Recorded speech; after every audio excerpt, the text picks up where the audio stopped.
Marshal Anil Chopra, DG CAPS, esteemed veterans, distinguished panelists, serving officers, participants from the Indian Armed Forces and Civil Services, members of the media, ladies and gentlemen, good morning to all of you. As a part of the 19th Subroto Mukherjee Memorial Seminar, it is indeed a privilege for me to deliver the inaugural address and share my thoughts on a topic that is constantly evolving and very dynamic. There is a book which is the Bible for any proponent of international relations, authored by Hedley Bull. And in his book, The Anarchical Society, Hedley Bull has defined world order as patterns or dispositions of human activity that sustain the primary goal of social life amongst mankind as a whole. Human beings and states are basic units and an indispensable part of the world order. Both are rooted in the past, function in the present, and are driven by images of the future. A natural fallout of this definition of world order is the concept of balance of power. Balance of power is a non-negotiable principle of political realism in which two or more states or a group of states act in concert politically, economically, or militarily to try and hold in check a powerful state or a group of states from gaining predominance and dictating to the others. The inherently unstable period in the early part of last century, from 1915 to 1945, could be termed as a period of a multipolar world. World War II saw the end of multipolar world and heralded the arrival of USA into world politics. Together with USSR, they would go on to dominate the global arena for the next half century. The breakup of USSR marked the end of a bipolar world and saw the beginning of a unipolar world with the United States of America as the sole superpower. The period from 1989 to 90 till now has seen the USA as the dominant power, as there were no real challenges to its position. This allowed greater room for the superpower to maneuver and get involved in international issues, not necessarily coinciding with national interests. According to structural realists, unipolarity is unstable because it progresses towards multipolarity as other powers will seek to break the hegemony of superpower.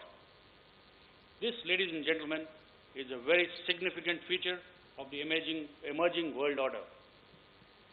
A rising China and a resurgent Russia are seen as the biggest challenges to American dominance. Coupled with this is the shifting of the economic center of gravity from the Atlantic to the Indo-Pacific, to which India and China are significant contributors. When we look at India, there are many things going our way. Our economic progress, our military might, political stability, and diplomatic deftness has put us at the center stage and announced to the world that India has arrived. The window of demographic dividend opportunity available in a 50-year period starting from 2005 to approximately 2055. This 50-year period is longer than any other country in the world. This is a bulge of working age population that will not last long, and it must be exploited. In an increasing anarchic world, thinkers and writers in the field of international relations, be it Machiavelli, Kautilya, Kant, or Mearsheimer, they have all broadly agreed that the international order follows the principle of Matsanyaya, that is, the bigger fish eat the smaller ones. In such a system, the only way to secure one's interest is to have adequate power to balance the power of the adversary. This power refers to the comprehensive national power, the CNP, the collective might of a nation. Our neighborhood continues to remain volatile and uncertain. Amidst this volatility, we must enhance our collective strength by partnering with nations which share common beliefs and values. We must use our image as a stable country with considerable economic heft to forge mutually beneficial relationships and strategic partnerships. It is essential that we retain our strategic autonomy And to do that, in my opinion, a strategy of balancing, as espoused by John Mearsheimer, would be the way forward. When we look at the Indo-Pacific region, we see great power politics in play, where an established superpower is increasingly being challenged by an established regional power with global ambitions. The outcome of this great power competition will have repercussions for all major players in the region. In the existing world order, where national interests and realpolitik dictate the actions of state players, there would always be an overlap between competition and cooperation. A healthy competition has the potential for meaningful cooperation. Greater awareness of each other's concerns and aspirations is an essential building block for mutual trust, and this needs to be our guiding principle. We must develop our own strategy to survive and thrive amidst this competition without losing sight of our long-term objectives. This has been on display through India's balanced position at the United Nations on the ongoing conflicts, as well as its decision to act in the national interest regarding import of oil at the best prices, despite pressure from various quarters. The actions that we take today and the policies that we adopt will determine the trajectory of our position in the world order in the coming decades. From an air power perspective, the Indian Air Force will be expected to contribute across the full spectrum of conflicts. Air power has the capability to deter, defend, and if required, punish the adversary in any conflict.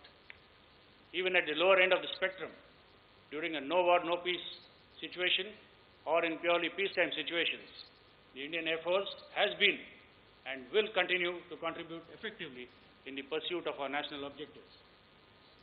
Indian Air Force's response during the various calamities like floods, earthquakes, and the COVID pandemic, both within our borders and in the region, contributed towards India's growing eminence in the world order. The Indian Air Force needs to evolve into an aerospace power, and to do so, there is a need to develop the capability to fight and win tomorrow's wars. Multi-domain operations and hybrid warfare are here to stay, and therefore we must realign and reform to keep pace with technology to remain relevant. There are certain critical deficiencies like shortages of fighter squadrons and force multipliers which need to be addressed on priority to retain our combat edge. The Atmanirbhar Bharat or Make in India programs will bolster indigenous defense manufacturing in the country. We need to focus more on research and development with an aim to manufacture on our own rather than relying on minor indigenization of foreign products. The government has been very supportive to this cause and has taken giant steps in supporting Indian companies and academia with necessary policy formulation by providing a conducive environment. I have no doubt in my mind that our industry partners, MSMEs, academia, and think tanks will give full impetus in realizing India's aspiration of achieving strategic autonomy in defense production. This seminar is spread across 2 sessions in which India's strategic autonomy, regional alignments, and challenges for India when the world is in a flux will be discussed. I am sure the sessions would bring out interesting viewpoints and also recommend tangible and workable solutions for the nation to take note of. Ladies and gentlemen, there can be no soft power without adequate and credible hard power. Only when the borders, the airspace, our coastlines are secure will India flourish. In the end, I would like to leave you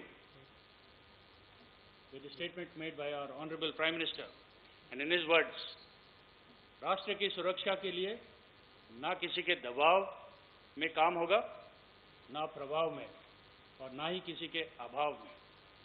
On that note, I wish the Center of Air Power Studies all the very best for the conduct of this seminar. Thank you very much and Jai Hind.